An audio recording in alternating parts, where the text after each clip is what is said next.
Daniel thought his life was perfect, until a shocking betrayal shattered his world. His wife Emily's affair with her charismatic coworker Luke spiraled out of control, dragging Daniel into a dangerous web of lies, obsession, and escalating threats. What begins as heartbreak turns into a fight for survival when Luke's behavior takes a sinister turn, leaving Daniel, Emily, and Luke's wife Rachel scrambling to protect themselves. As the stakes rise and secrets unravel, Daniel must confront the truth, rebuild his life, and find a way to stop the chaos before it's too late. But how far will Luke go to regain control? It was the fall of 2018 in the quiet town of Meadow Ridge, the kind of place where everyone knew each other, and life moved at a steady, predictable pace. I had lived here my entire life, and though it wasn't the most exciting place, it was home. My name is Daniel, and back then, I thought I had it all. A loving wife, a stable job, and a tight-knit group of friends. I was wrong. Emily and I had been married for 6 years. She was everything I thought I wanted. Smart, ambitious, and beautiful in a way that made people stop and take notice. She had this way of lighting up a room, drawing people in with her warmth and charm. I, on the other hand, was quieter. A numbers guy, I worked as an accountant for a local firm and preferred to spend my evenings with a good book or working on my classic car in the garage. Emily and I met in college. She was studying communications, and I was knee-deep in spreadsheets and finance equations. We were an unlikely pair, but something clicked. She brought excitement and energy into my life, while I grounded her, gave her stability. Or at least that's what I told myself. Our life together seemed perfect on the outside. We had a modest but comfortable house, a golden retriever named Max, and dreams of starting a family. Emily had recently started working for a marketing agency in town, and I couldn't have been prouder of her. She threw herself into her work with the same passion she brought to everything else. Looking back, there were signs, little things that didn't add up, but I brushed them aside. She was coming home later than usual, blaming it on work deadlines and client meetings. Her phone was suddenly always on silent, and she guarded it like it held state secrets. But I trusted her. Or at least, I wanted to. One Friday night, Emily suggested we host a dinner party for her colleagues. She said it would be a good way for me to meet the people she worked with and see the world she was so immersed in. I agreed, though I wasn't thrilled about playing host to a bunch of strangers. That evening, the house buzzed with laughter, and the clinking of glasses. Emily was in her element, moving effortlessly from one group to another, her laughter ringing out like music. I found myself talking to a man named Luke, one of her co-workers. He was charming, a little too charming, with an easy smile and a confidence that bordered on arrogance. Emily seemed to spend a lot of time with Luke that night, leaning in close when they talked, her hand brushing his arm as she laughed at his jokes. I told myself it was nothing. She was just being friendly, and Luke was a colleague. But something about the way they interacted made my stomach churn. The night ended without incident, but I couldn't shake the uneasy feeling. Over the next few weeks, that feeling only grew. Emily's late nights became more frequent, and her excuses felt rehearsed. I wanted to ask her about it, but every time I tried, I second-guessed myself. I didn't want to seem paranoid or accuse her of something she wasn't doing. One night, as Emily slept beside me, her phone buzzed on the nightstand. I glanced at it without thinking and saw a message preview. Can't stop thinking about you. Last night was amazing. My heart stopped. I stared at the screen, the words burning into my mind. I wanted to believe it was a misunderstanding, that there was some explanation that didn't involve betrayal. But deep down, I knew. I put the phone back and lay there, staring at the ceiling, my mind racing. The next morning, I confronted her. I tried to stay calm, to ask questions instead of making accusations. At first, she denied everything, laughing off the idea that anything was going on. But when I mentioned the message, her face changed. The color drained from her cheeks, and for the first time, I saw guilt in her eyes. She admitted to an emotional connection with Luke, insisting it wasn't physical. She said she felt neglected, that I had been too focused on work and our routines, and she craved excitement and attention. I felt like the ground had been ripped out from under me. I wanted to believe her, to believe that it hadn't gone further, but something didn't sit right. The way she spoke about him, the hesitation in her voice. It felt like there was more she wasn't telling me. For weeks, I lived in a haze. We agreed to try to work through it, to go to therapy and rebuild the trust we had lost. But the cracks were there, visible and growing. I started to notice more inconsistencies, places she said she was that didn't line up, moments when she seemed distant or preoccupied. One evening, while Emily was in the shower, I did something I never thought I would do. I checked her phone. My hands shook as I scrolled through her messages, my heart pounding in my chest. What I found confirmed my worst fears. Messages from Luke, explicit and undeniable, stretched back weeks. There were photos too, ones that left no room for doubt about the nature of their relationship. I felt sick, angry, and heartbroken all at once. When she came out of the bathroom, I was sitting on the bed, her phone in my hand. I didn't yell or accuse, I simply handed it to her and asked, "Why?" Her face crumbled, and for the first time, she didn't try to deny it. She begged for forgiveness, for another chance, promising it was over, that she had made a mistake. But I couldn't hear her through the roar of betrayal in my ears. I left the house that night, driving aimlessly until I ended up at my friend Mike's place. Mike had been my best friend since childhood, and I knew I could trust him to give me space to figure out what to do next. As I sat in his living room, telling him everything, he listened without judgment. When I finished, he said, "You don't have to decide right now. Take some time, but whatever you do, don't let her make you feel like this was your fault." I wanted to believe that, but part of me couldn't help wondering if I had failed her somehow. Had I been too focused on work, too complacent in our marriage? Over the next few days, I stayed with Mike, giving myself time to think. Emily called and texted constantly. Alternating between apologies and pleas to come home, I ignored her, knowing I needed to decide what was best for me, not what she wanted. I started to replay our relationship in my mind, examining every moment, every choice that had led us here. The good times felt tainted, overshadowed by the knowledge of her betrayal. And yet, a small part of me still loved her, still wanted to believe we could find our way back. I stayed at Mike's place for a few more nights, trying to make sense of the mess my life had become each day. I replayed every moment in my head, analyzing every word Emily had said, every look she had given me, and every excuse I had let slide. The more I thought about it, the clearer it became that this wasn't something I could ignore or brush under the rug. Emily wasn't just someone who had made a mistake. She had lied to me for weeks, months even, and only confessed when the evidence was undeniable. How was I supposed to trust her again? One evening, while Mike and I were sitting in his living room, I got a call from a number I didn't recognize. Normally, I'd let it go to voicemail, but something told me to answer. "Hello?" I said cautiously. "Is this Daniel Wright?" a woman's voice asked. "Yes, who's this?"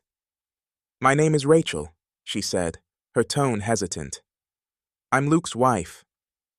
My stomach dropped. Luke's wife. "I hope it's okay that I'm calling you," she continued. "I wasn't sure if I should, but I think you deserve to know what's really going on." I sat forward in my seat, gripping the phone tightly. "I'm listening." Rachel told me that she had suspected something was off for a while. Luke had been distant, working late more often than usual, and his phone was suddenly locked with a password. She didn't know she'd stumbled across some messages between him and Emily, ones that left little doubt about the nature of their relationship. I confronted him. Rachel said. He admitted to the affair, but he swore it was over. I thought maybe he was telling the truth. Until I found out he'd been meeting her, even after he promised me it was done, I just thought you should know. I thanked her for calling, though I wasn't sure what to do with this new information. Part of me was relieved to know that Emily wasn't the only one at fault, that Luke had manipulated his wife just as much as Emily had betrayed me. But it didn't make the pain any easier to bear. When I hung up, Mike looked at me, his expression filled with concern. What was that about? It was Luke's wife, I said, running a hand through my hair. Turns out Emily wasn't the only one lying. He's been cheating on her just like Emily's been cheating on me. Mike shook his head in disbelief. Man, that's messed up. You've got to figure out what you're going to do. You can't stay in limbo forever. He was right. I needed to take action. The next day, I went back to the house to pack up some of my things I hadn't told Emily I was coming, and when I walked through the door, I found her sitting on the couch, her eyes red and puffy from crying. "Daniel," she said, standing up quickly. "I didn't know you were coming." "I didn't think I needed to announce it," I said, keeping my tone calm but firm. "I just came to grab some things." She followed me as I moved through the house, watching silently as I filled a suitcase with clothes and personal items. "Daniel, please," she finally said, her voice breaking. "I know I messed up. I know I hurt you, but I love you. I want to fix this." I stopped and looked at her. I stopped. "You didn't just hurt me, Emily. You broke my trust. You lied to me over and over again. How am I supposed to believe anything you say now?" "I'll do anything," she said desperately. "Therapy, counseling, whatever it takes. Just give me a chance to prove that I'm sorry." I wanted to believe her. I wanted to believe that she was truly sorry, and that we could somehow find a way back to each other. But every time I looked at her, all I could see was the betrayal. "I need time," I said finally. "And I need space for now. I'm staying with Mike." She nodded, tears streaming down her face. "I'll wait for you. However long it takes, I'll wait." I didn't respond. I finished packing my things and walked out the door without looking back. Over the next few weeks, things only got more complicated. Rachel and I started talking more often, not as a way to commiserate, but as a way to piece together the full story. Together, we unraveled the extent of the affair, filling in the gaps where our respective spouses had tried to cover their tracks. It turned out that Emily and Luke had been seeing each other for nearly 6 months. They had started with late-night work meetings and drinks after hours, but it quickly escalated into something more. They'd even taken a weekend trip together under the guise of a work conference.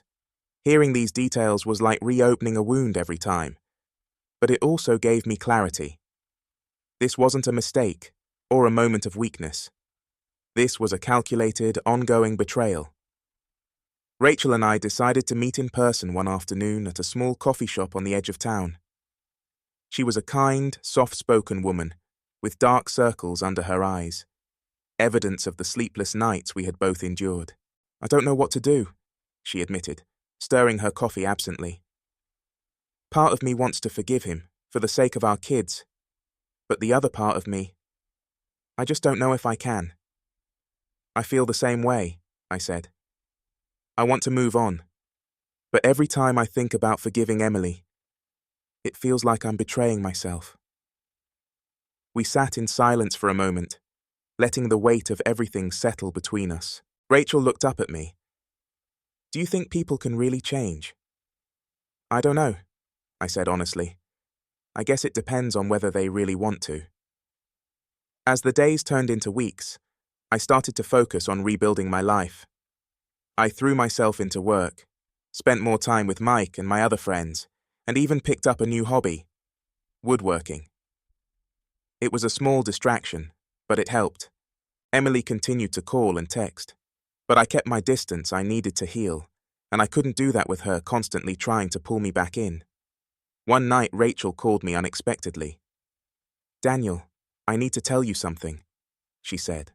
her voice urgent. Luke's been reaching out to Emily again. I saw the messages. My heart sank. I had hoped that, at the very least, the affair was truly over. But this was just another reminder that some people never change. Thanks for letting me know, I said. I guess it's time to make some decisions. And that's where I'll leave it for now. If you're hooked on this story and want to know what happens next, how I confronted the betrayal head-on, and whether I was able to find closure, make sure to like, share, and comment below. And don't forget to subscribe to the channel so you don't miss the next part of this story. The next morning, Rachel's warning lingered in my mind. Luke reaching out to Emily again was proof of how little respect either of them had for the lives they had destroyed. It wasn't just a betrayal. It was a mockery of every effort I had made to find clarity and distance from this mess. I decided it was time to confront Emily once and for all. No more half-truths or deflections. If she wanted to salvage even a shred of the trust that once existed between us, she'd have to come clean about everything. I called her and told her we needed to talk. Not at the house, not somewhere familiar, but in neutral territory where emotions couldn't run as high. We agreed to meet at a small park in town. When I arrived, Emily was already there, sitting on a bench under a canopy of trees. She looked up as I approached, her expression a mixture of guilt and hope. "Thanks for meeting me," she said quietly. I sat down beside her, leaving enough space between us to make it clear this wasn't a reunion. "Rachel told me Luke's been reaching out to you," I said without preamble. "Is that true?" Her face fell and she nodded. "He messaged me a few times," she admitted, "but I didn't respond. I blocked his number after the last time." "Why didn't you tell me?" I asked, my voice calm but firm. "I didn't want to make things worse," she said, her eyes pleading. "I know I've hurt you, Daniel. I know I've broken your trust. But I swear I'm trying to make things right. I didn't respond because I'm done with him. I'm done with all of it." Her words sounded sincere, but I couldn't ignore the nagging feeling in my gut. "You've said that before," I replied. "And then I found out you were still lying to me. Why should I believe you this time?" Tears welled up in her eyes, but I didn't let myself soften. "I don't expect you to believe me," she said. "Not yet. But I'm willing to do whatever it takes to prove to you that I'm telling the truth." I studied her for a long moment, searching for any sign of deception. She looked genuinely remorseful, but remorse wasn't enough to erase the damage she had done. "I'm not sure that's possible," I said finally. "I've tried to give you the benefit of the doubt, but every time I do, I end up regretting it. I think we both need to accept that some things can't be fixed." Her tears spilled over, and she looked away, her shoulders shaking. I felt a pang of guilt, but I reminded myself that this was her doing, not mine. As I walked away, I felt a strange mix of emotions: sadness, relief, anger, but most of all, a sense of finality. For the first time since this all began, I felt like I was taking control of my own life again. Later that evening, I called Rachel to let her know what had happened. She listened quietly, and when I finished, she let out a long sigh. "It sounds like you did the right thing," she said. "I know it's hard, but you deserve better than someone who doesn't value you." "Thanks," I said. "I appreciate you being honest with me about everything. I don't think I could have gotten through this without your help." "We've helped each other," she replied. "I guess that's one good thing to come out of all this." Over the next few weeks, I started to feel more like myself again. I threw myself into work, started spending more time with friends, and even began going to the gym, something I hadn't done in years. It felt good to focus on myself for a change, to put my energy into things that made me happy. But just when I thought I was moving on, Emily found a way to pull me back in.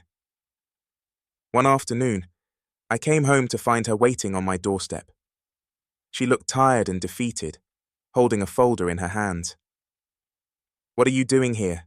I asked, my guard immediately going up. I just need a few minutes, she said. Please, Daniel, it's important. Reluctantly, I let her in. She sat down at the kitchen table and placed the folder in front of her. What's this? I asked, sitting across from her. It's everything, she said.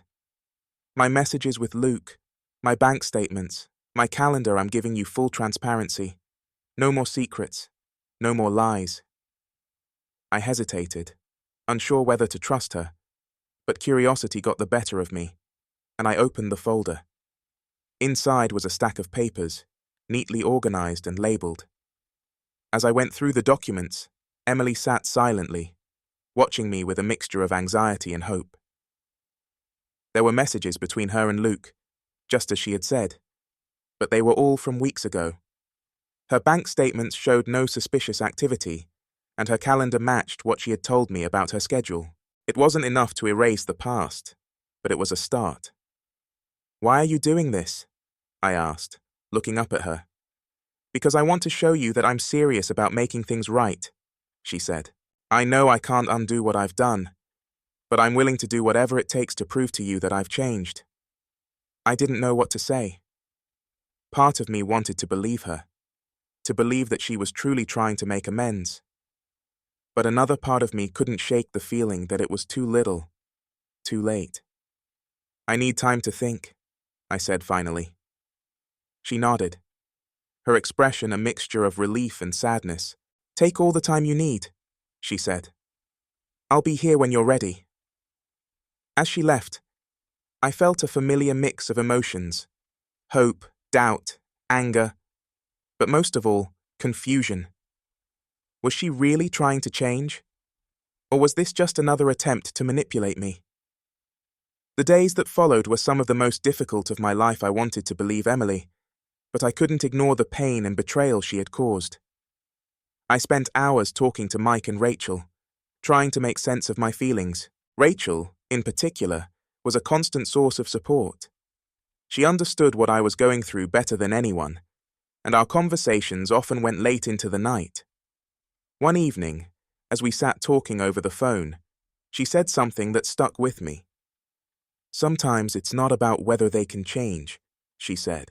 It's about whether you can forgive them, and that's something only you can decide. Her words stayed with me as I tried to figure out what to do.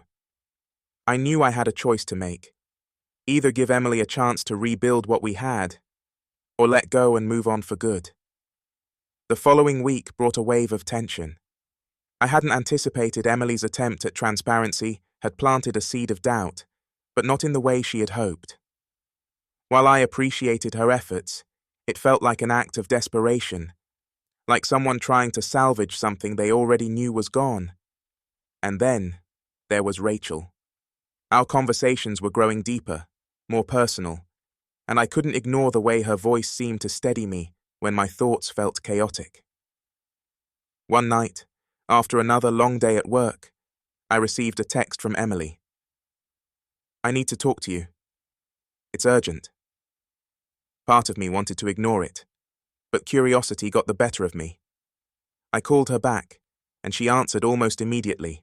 Daniel, she began, her voice trembling. Something happened. Luke showed up at my office today.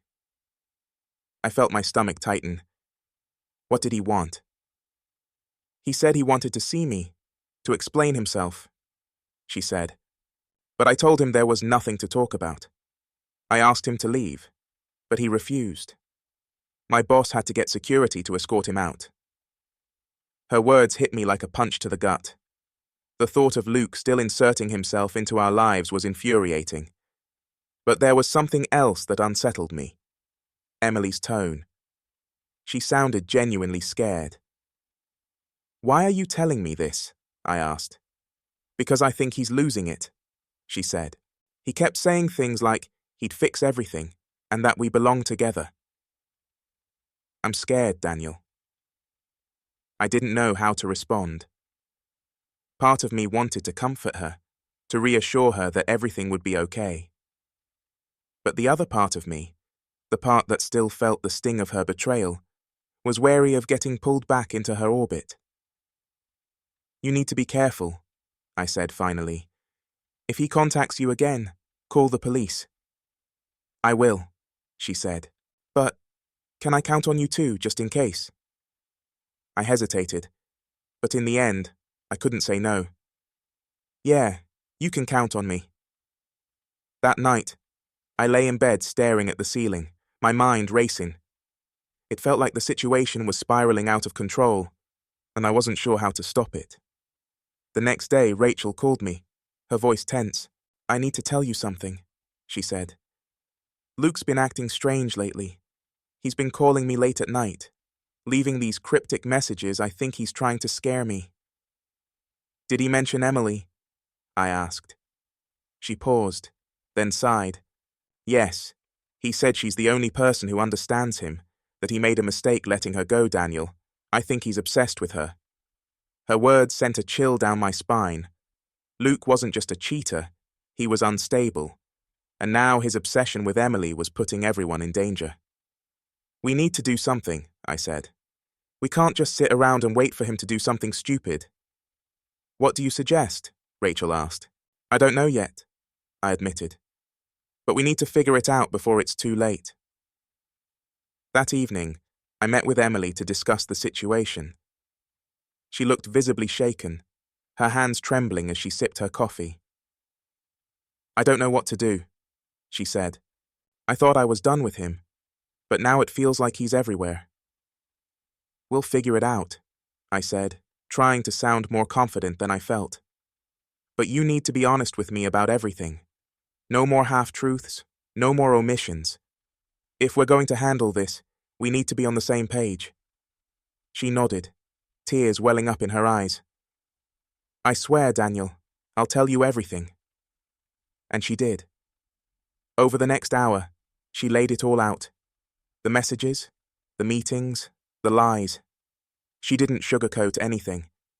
And for the first time, I felt like I was hearing the unvarnished truth. But the truth didn't make me feel better. If anything, it made me angrier. Luke had manipulated Emily, but she had let him. She had made choices that hurt me, choices that she couldn't take back. Still, I couldn't ignore the fact that she was genuinely scared. And as much as I hated to admit it, I still felt a sense of responsibility for her. After we finished talking, I walked her to her car. As she got in, she turned to me and said, "Thank you, Daniel, for everything." I didn't respond. I just watched as she drove away, my mind racing with thoughts of what to do next. The breaking point came a few days later.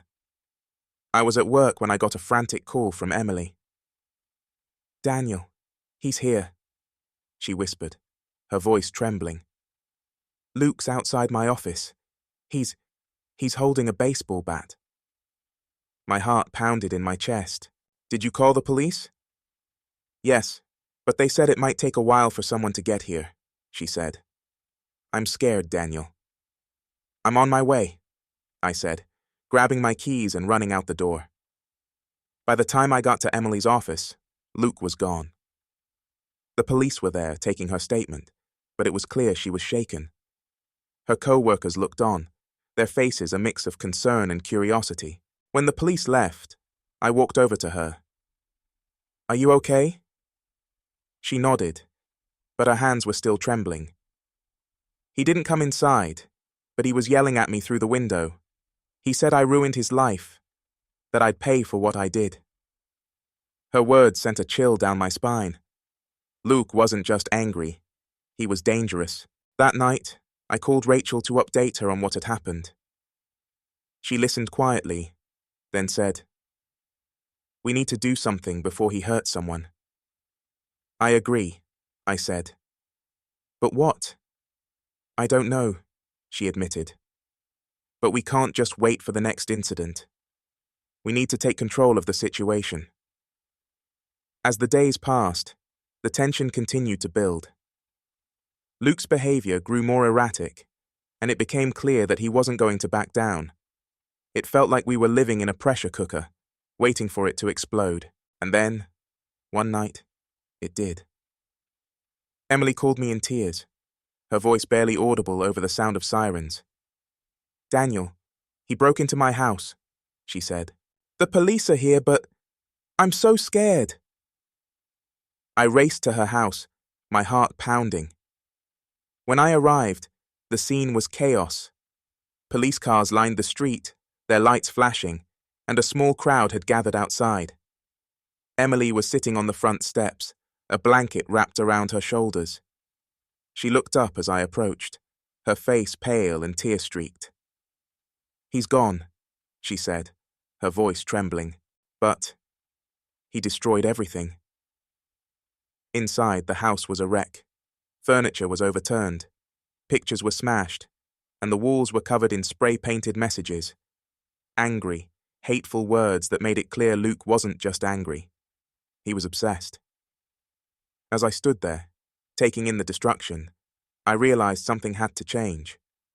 This wasn't just about betrayal anymore. This was about survival. The climax was coming, and I knew one thing for certain. I couldn't let Luke continue to control our lives. In the days following Luke's break-in, the tension reached a boiling point. The police were involved now, but their presence felt more reactive than preventive. They had filed a restraining order against Luke, but that wasn't enough to erase the fear lingering in Emily's eyes. Every sound outside, every shadow that moved near her window, made her flinch. I stayed with Emily that night, not because I wanted to rekindle anything, but because I couldn't leave her alone in that state.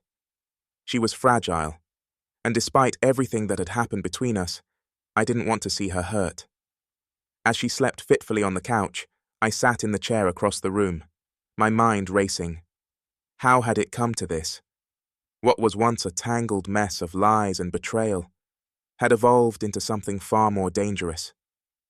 This wasn't just about a broken marriage anymore. It was about protecting ourselves from someone who had clearly lost all sense of reason. The next day, I called Rachel. "We can't keep reacting to him," I said. "We need to take control of this situation before someone gets seriously hurt." "I agree," Rachel said. "But what can we do? The restraining order clearly isn't enough to stop him." I thought about it for a moment, then said, "What if we got ahead of him? What if we made it impossible for him to keep doing this without facing real consequences?" Rachel hesitated.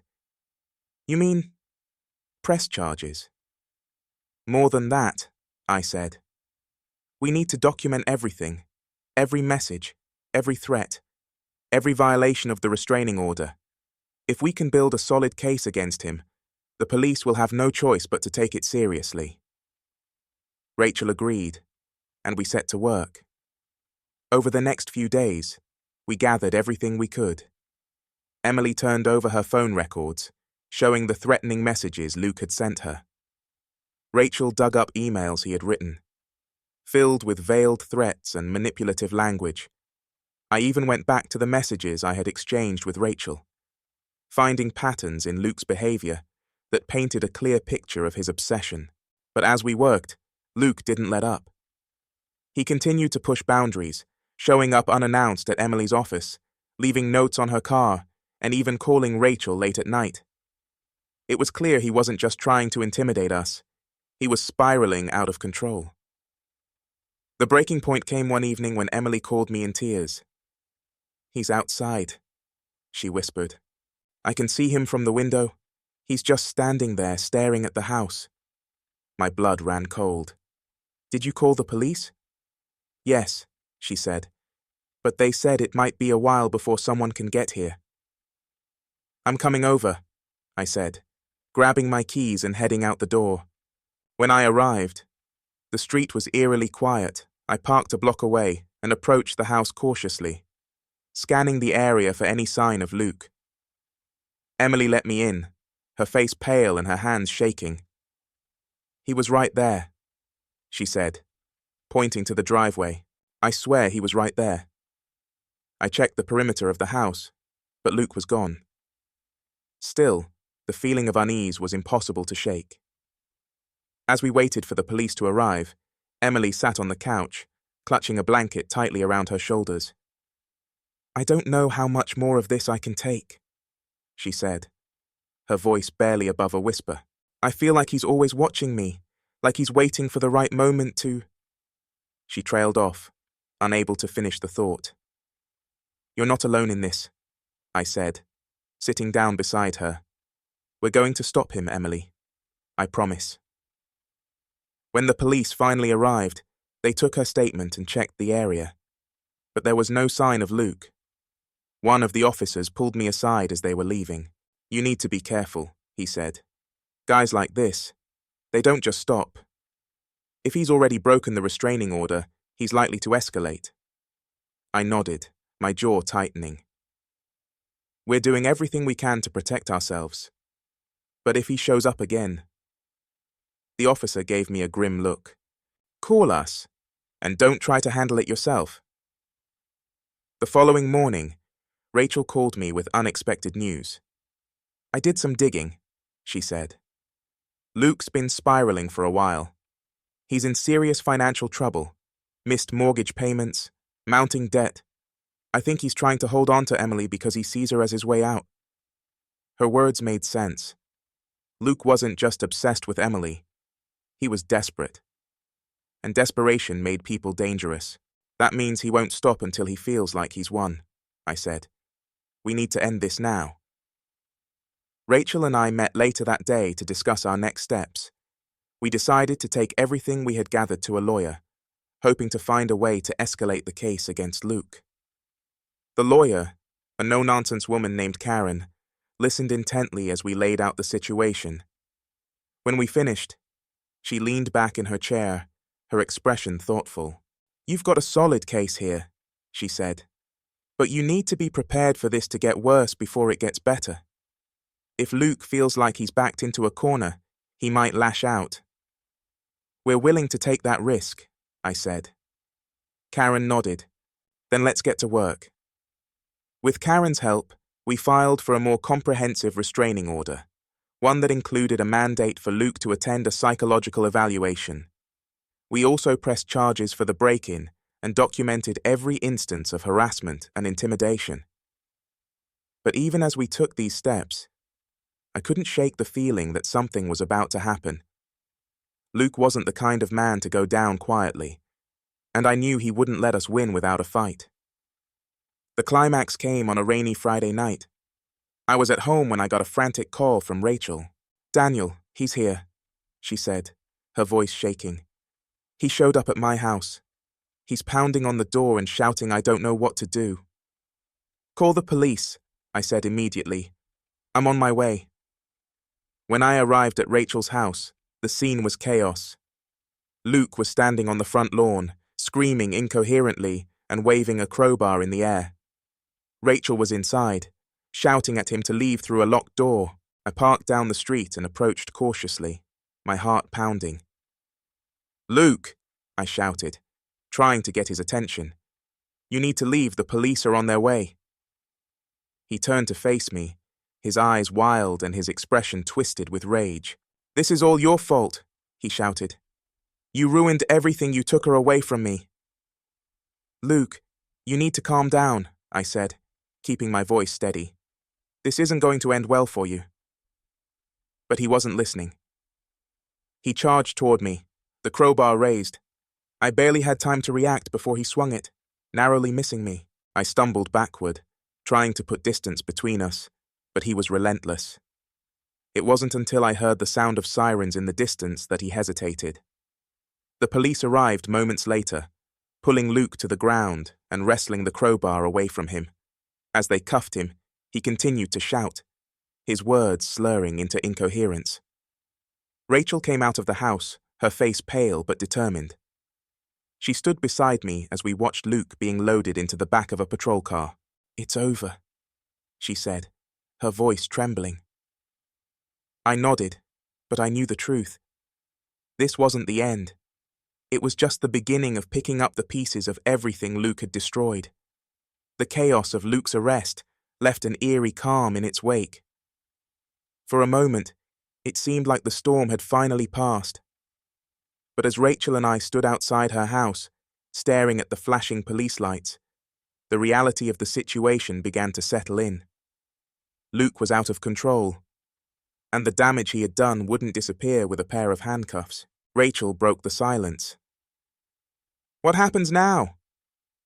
I took a deep breath, glancing at the officers loading Luke into the back of a squad car. "The police will hold him for a while, maybe long enough for us to figure out what comes next. But this isn't over, Rachel. Not yet." She nodded, her expression a mix of exhaustion and determination. "I'm just glad no one got hurt tonight. It could have gone so much worse." She was right. The sight of Luke charging at me with that crowbar was burned into my mind. For a moment, I thought it was the end. And yet, even as I replayed the night in my head, I couldn't shake the feeling that Luke wasn't done. The next few days felt like walking on thin ice. The police assured us that Luke wouldn't be released anytime soon, but I wasn't naive enough to think we were completely safe. Emily had moved in with her sister temporarily, and Rachel had gone to stay with her parents. As for me, I threw myself into work, trying to distract myself from the gnawing anxiety that seemed to follow me everywhere. Then, on a quiet Wednesday morning, I got the call. "Mr. Wright, this is Officer Daniels. I wanted to let you know that Luke has been released on bail." My heart sank. Already I thought he'd be held longer after what happened. "Normally, yes," the officer said. But his lawyer argued that he wasn't a flight risk and that he needed to attend court-mandated counseling. "We're keeping a close eye on him. But I thought you should be aware." The officer's words echoed in my mind long after the call ended. Luke was free, and if his previous behavior was any indication, he wasn't going to let things go. I immediately called Rachel to warn her. "We need to be careful," I said. "He's out on bail." Rachel didn't respond right away, but I could hear the fear in her breathing. "Do you think he'll come after us again?" "I don't know," I admitted. "But we can't take any chances. We need to stay alert and document everything. If he so much as looks in our direction, we report it." The tension reached its breaking point that weekend. I was at home, going over some paperwork, when I noticed a car parked across the street. It was an older sedan, nondescript, the kind of vehicle you'd overlook on any other day. But something about it felt off. I watched for a while, waiting to see if the driver would step out or drive away. When neither happened, I grabbed my phone and called the non-emergency police line. "There's a suspicious car outside my house," I said. "I think it might be related to an ongoing case I'm involved in." An officer arrived within minutes, but by the time he pulled up, the car was gone. "Did you get the license plate?" the officer asked. I shook my head. "No, it was too far away. But I'm almost certain it was him." The officer nodded, making a note in his pad. "We'll keep an eye on the area. If you see the car again, call us immediately." After he left, I couldn't shake the feeling of being watched. Every sound, every shadow, seemed amplified, and my nerves were on edge. I decided to call Rachel to check in. "Has anything unusual happened on your end?" I asked. She hesitated. "Actually, yes, I found a note taped to my front door this morning. It didn't say much, just, 'You can't run from this.'" My blood ran cold. "Did you call the police?" "Yes," she said. "They came by and took the note as evidence. But I'm scared, Daniel. What if he tries something worse?" "We won't let him," I said, though I wasn't sure how. That night, everything came to a head. I was sitting in my living room, staring at my phone, when a loud crash shattered the silence. I jumped to my feet, my heart racing, and ran to the front window. The windshield of my car was smashed, shards of glass glittering on the pavement. And there, standing in the driveway, was Luke. He was holding a tire iron, his face twisted in a mix of rage and triumph. When he saw me, he pointed the tire iron at the house, as if daring me to come outside. Adrenaline surged through me. I grabbed my phone and dialed 911. "There's someone outside my house," I said, my voice shaking. It's the same man who attacked us before he's armed. As I waited for the police to arrive, I stayed by the window, watching Luke pace back and forth in the driveway. He shouted something, but the words were muffled through the glass. When the sound of sirens finally filled the air, Luke's demeanor changed. He dropped the tire iron and raised his hands, a mocking grin on his face. The police surrounded him, their weapons drawn, and ordered him to the ground. This time, there was no escaping. The aftermath of Luke's arrest felt like a weight lifting off my chest. The police assured us that the evidence we had gathered, combined with his escalating behavior, would ensure he stayed behind bars this time. Rachel and I met the next day to talk about everything that had happened. "It's over now," she said, though her voice was still tinged with caution.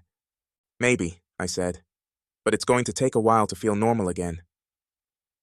We sat in silence for a while, both of us reflecting on the chaos Luke had brought into our lives. Finally, Rachel broke the silence. "Thank you, Daniel. For everything, I don't know if I could have gotten through this without you." I looked at her, feeling a mix of gratitude and relief. "We got through it together," I said. "And now, we can finally move on." The days following Luke's arrest felt surreal. For months, his presence had loomed over our lives, a constant source of fear and chaos.